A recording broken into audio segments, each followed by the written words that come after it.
வேண்டும், பசுமையான மலையாக இருக்க வேண்டும் என்பதை இறைவனிடம் மழை வருவதற்கு முன்னால் நாம் பிரார்த்தனையில் ஈடுபட வேண்டும் என்று இஸ்லாம் நமக்கு அழகிய ஒரு பிரார்த்தனையை கற்றுத்தருகிறது. இஸ்லாம் சொல்லுகின்ற பொழுது, அல்லாஹும் மஸ்கினா கைஃபன் முகைஃபன் சையிபன் நாஃபிஅன் சஹன் முஹ்திகன் ஹனீஅம் மரீஅன் முதிஆ என்ற அழகான ஒரு பிரார்த்தனை எமக்கு கற்றுத்தருகிறது.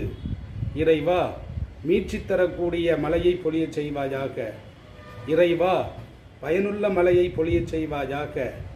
இறைவா, தங்கு தடையில்லாத மலையை பொழிய செய்வாயாக.